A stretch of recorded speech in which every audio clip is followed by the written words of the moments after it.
Assalamualaikum warahmatullahi wabarakatuh. Bertemu lagi dengan saya pada materi mata kuliah teori ekonomi makro dengan pokok bahasan keseimbangan pendapatan nasional dalam perekonomian dua sektor.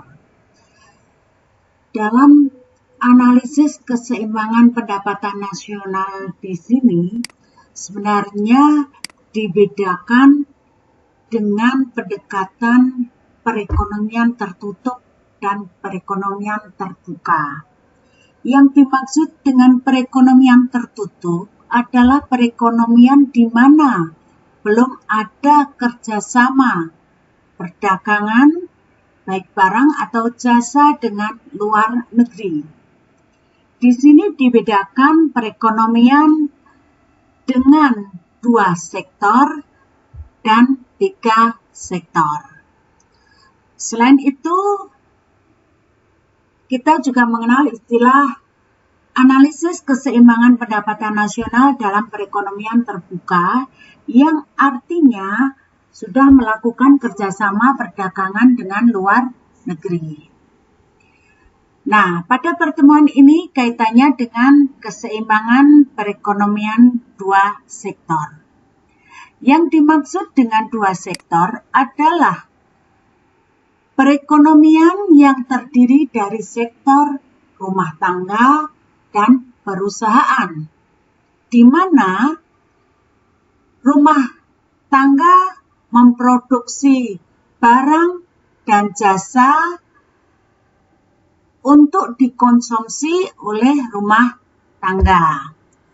Di sini, perusahaan dalam memproduksi barang dan jasa membutuhkan yang disebut faktor-faktor produksi.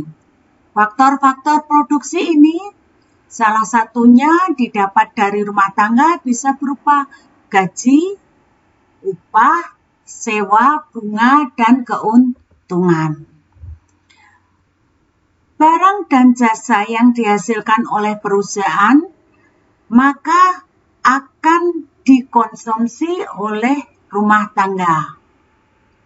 Nah, pendapatan rumah tangga di sini dari pendapatan gaji, upah, sewa, bunga, dan keuntungan ini digunakan sebagai yang pertama yaitu konsumsi. Konsumsi adalah pembelian barang atau jasa untuk dikonsumsi, digunakan. Sementara kalau masih ada sisa akan mereka tabung di lembaga keuangan.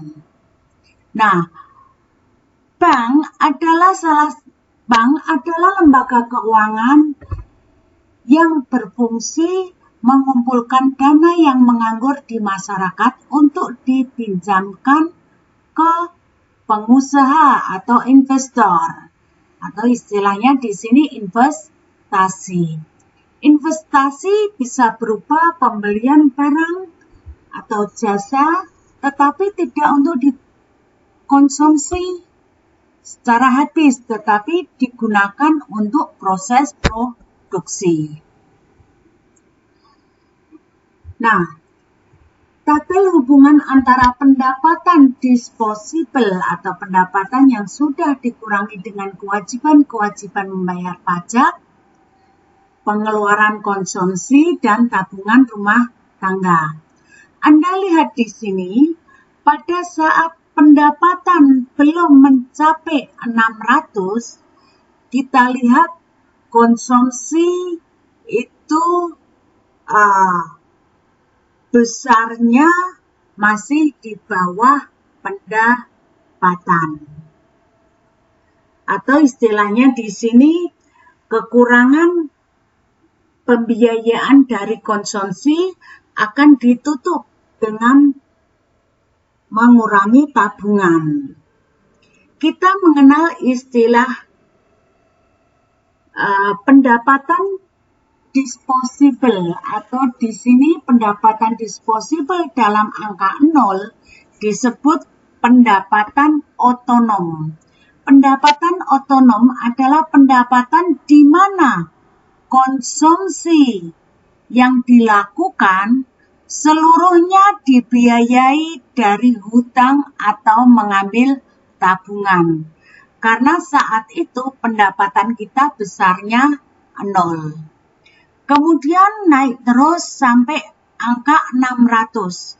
Pendapatan 600 di sini yang 575 digunakan untuk membiayai konsumsi, 25 digunakan untuk menabung. Sehingga pendapatan tersebut imbang atau keadaan perekonomian di sini menggambarkan keseimbangan. Di atas angka 600, misalkan pendapatan disposable 700 di sini, menjelaskan konsumsi 650 dan pada saat itu maka masyarakat baru bisa menabung. Nah, fungsi konsumsi dan fungsi tabungan sifatnya linier. Fungsi konsumsi digambarkan dalam persamaan fungsi C sama dengan A. A adalah konsumsi otonom. Konsumsi di mana pendapatan kita besarnya 0. Plus B. B adalah kecondongan mengkonsumsi marginal atau besarnya tambahan konsumsi karena bertambahnya pendapatan. Kemudian dikalikan dengan Y. Y adalah national income atau pendapatan nasional kita. Nah, selain fungsi konsumsi, kita juga mengenal fungsi tabungan, di mana saving atau tabungan adalah minus konsumsi otonom. Kenapa di sini savingnya itu minus? Karena pada saat konsumsi otonom A, besarnya pendapatan 0, sehingga semua konsumsi dibiayai dari mengambil tabungan, yaitu berkurang sebesar minus A. Plus 1 min B atau biasa disebut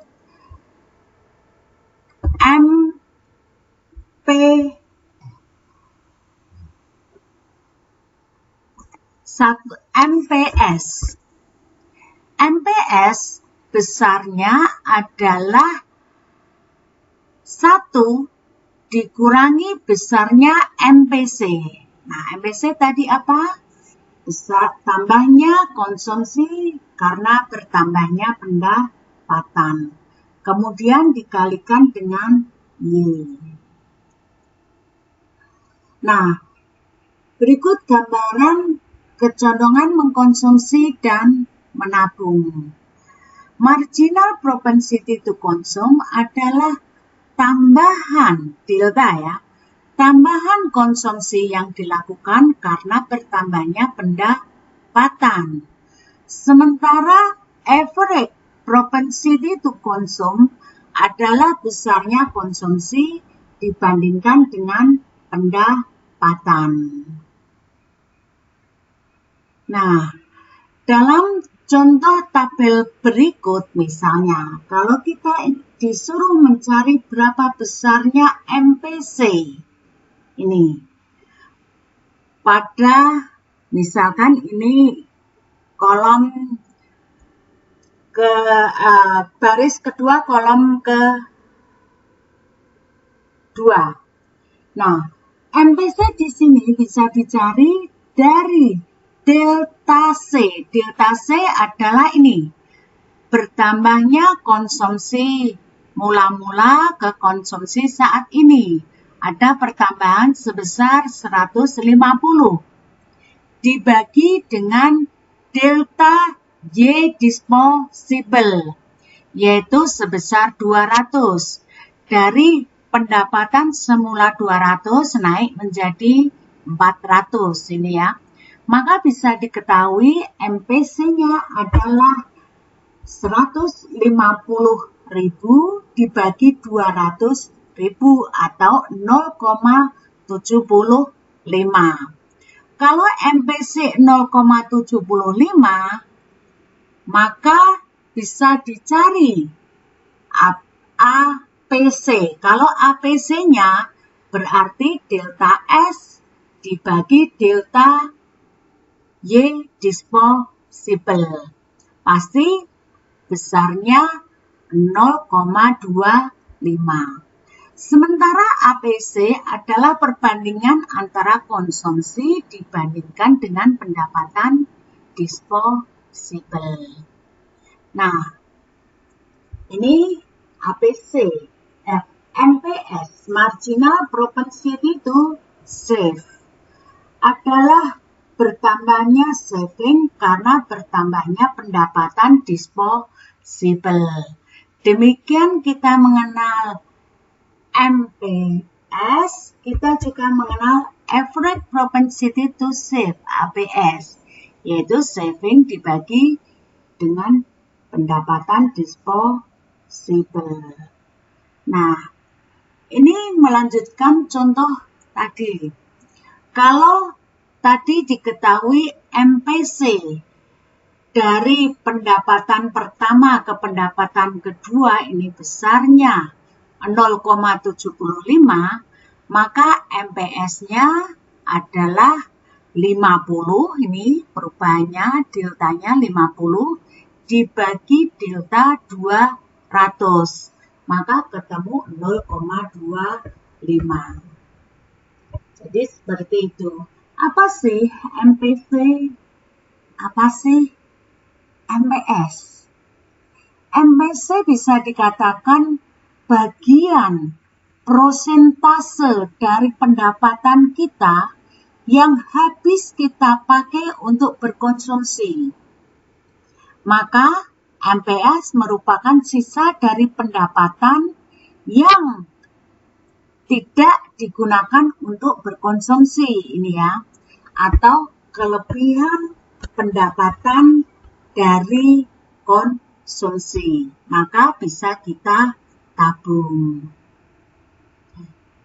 Nah, sehingga dari penjelasan tadi bisa disimpulkan besarnya MPC plus MPS adalah 1 atau 100%. Ini.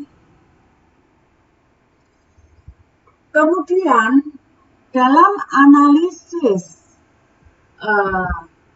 keseimbangan pendapatan nasional, kita bisa menggunakan 3 pendekatan, yaitu yang pertama secara tabel tadi, kemudian secara grafik seperti ini, dan dengan cara aljabar.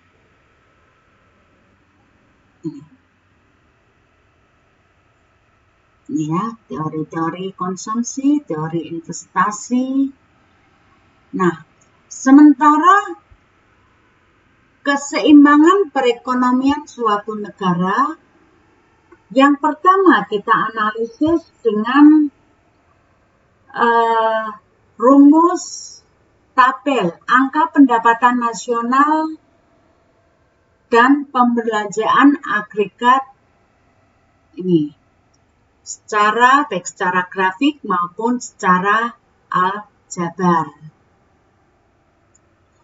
Perekonomian dua sektor adalah perekonomian di mana keseimbangan pendapatan nasionalnya atau sisi penawaran sama dengan sisi permintaan, yaitu konsumsi dan investasi.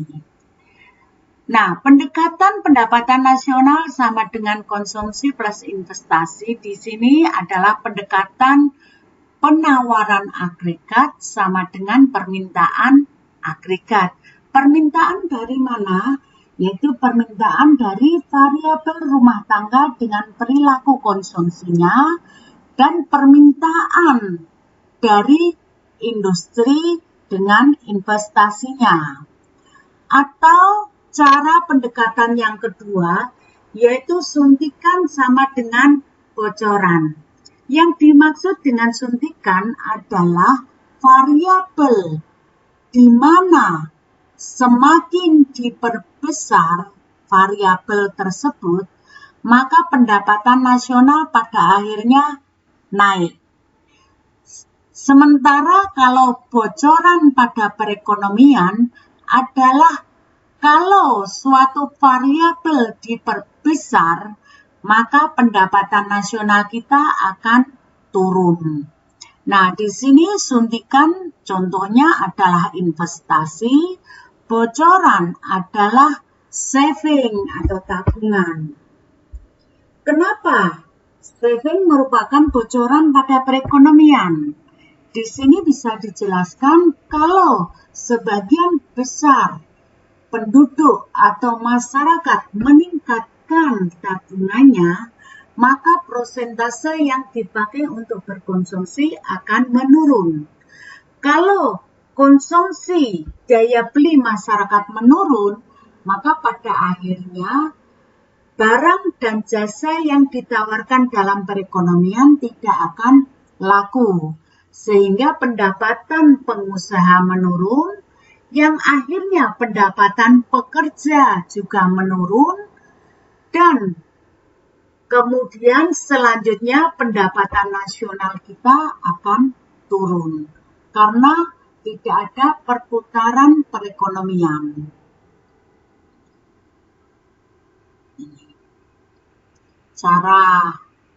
Yang kedua ini adalah cara tabel di mana keseimbangan perekonomian negara bisa digambarkan di sini.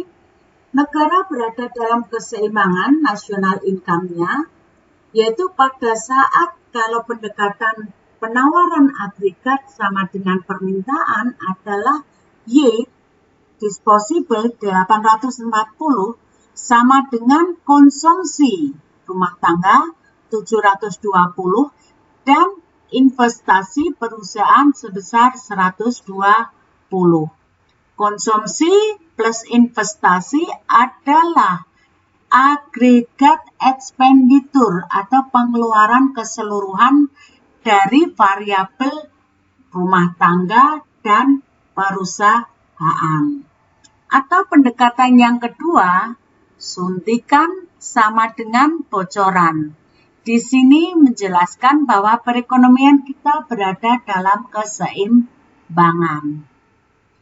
Tetapi berbeda, kalau saat pendapatan kita di bawah keseimbangan ini, maka perekonomian kita akan mengalami yang disebut ekspansi.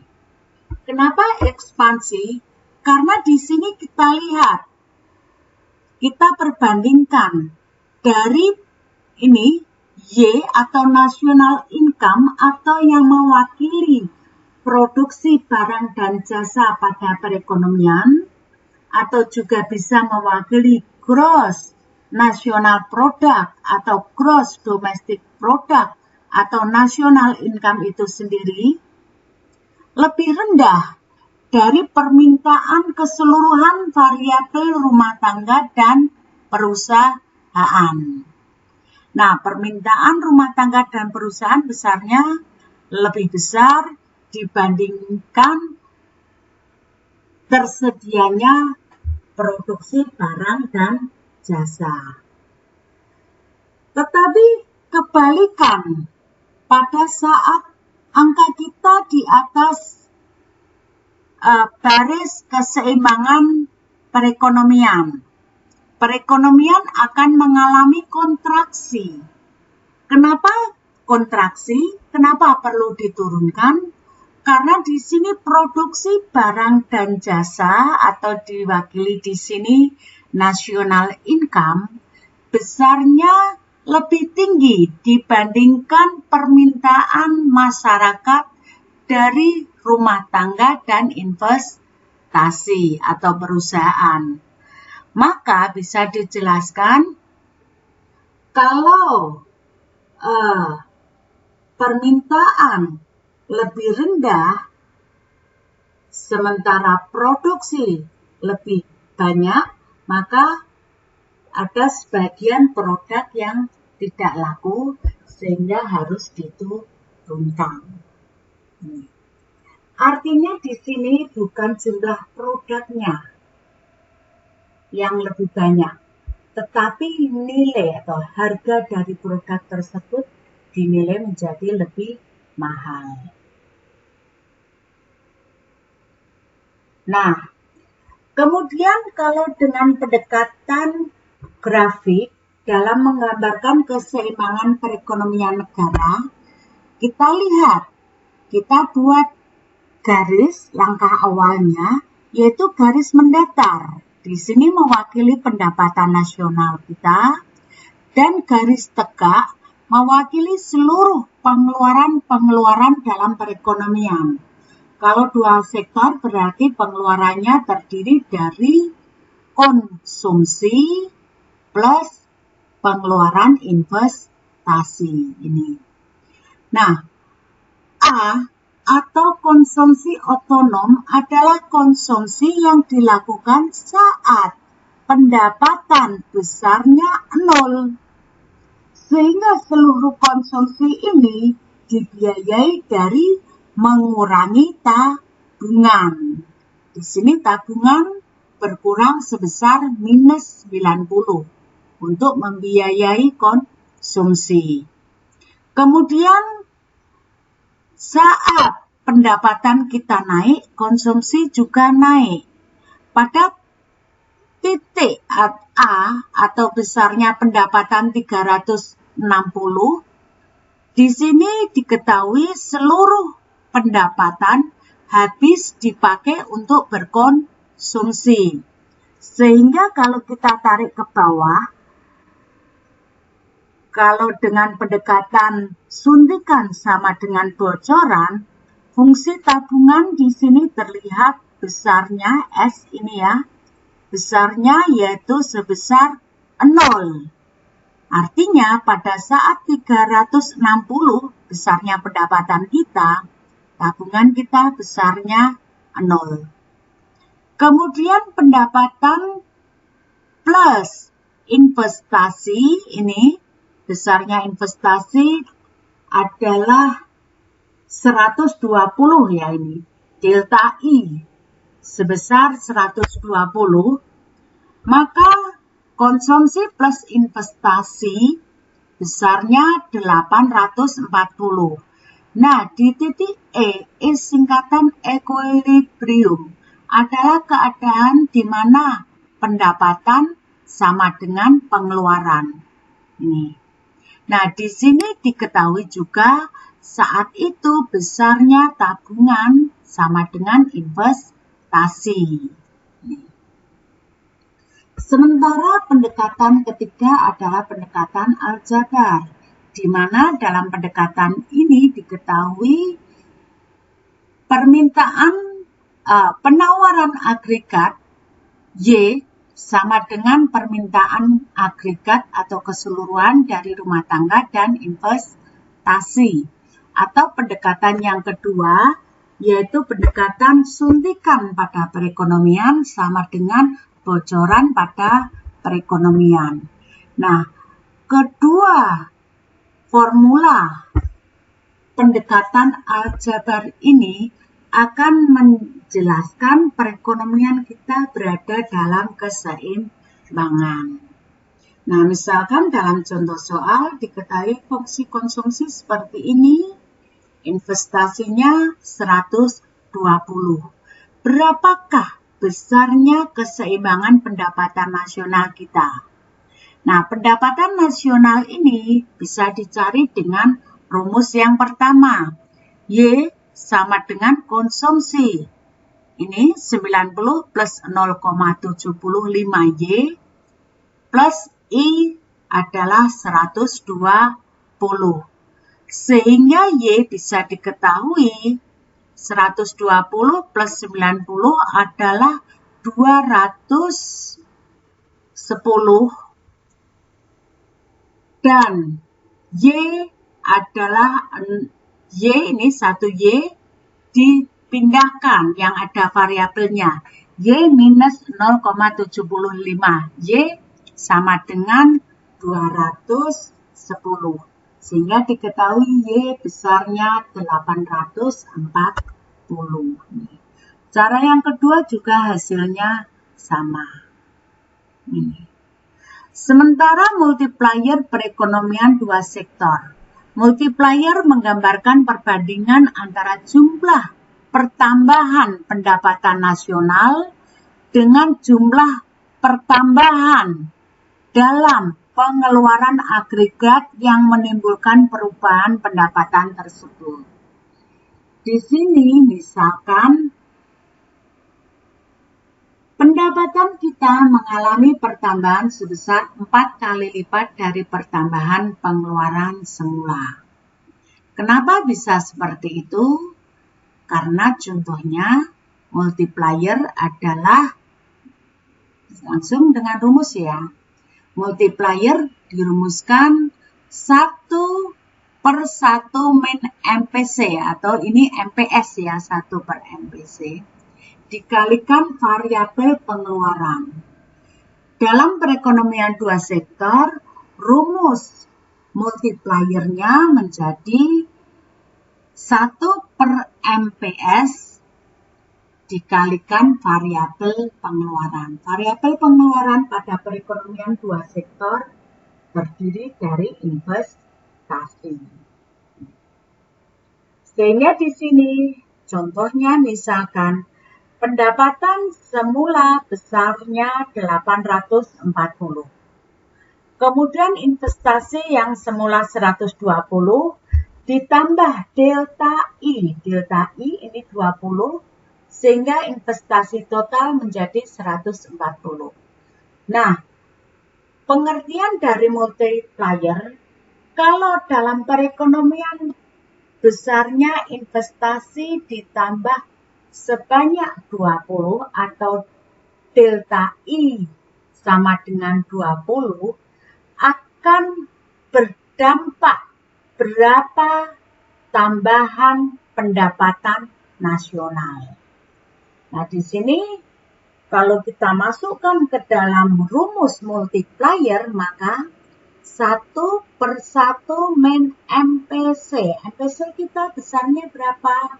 MPC kita besarnya dari fungsi konsumsi ini, yaitu 0,75. Dikalikan tambahan pengeluaran dari investasi sebesar 20. Maka tambahan pendapatan nasional kita adalah 4 kali 20, yaitu 80. Nah, 4 ini adalah istilahnya besarnya multiplier yang bisa dicari dengan 1 per 1 min MPC. Oke, demikian pertemuan pada perkuliahan kelima kaitannya dengan perekonomian tertutup dua sektor. Sebelum saya akhiri perjumpaan kali ini, sebaiknya ada tugas yang harus saudara coba selesaikan agar lebih memperdalam penguasaan kaitannya perekonomian dua sektor. Terima kasih dan wassalamualaikum warahmatullahi wabarakatuh.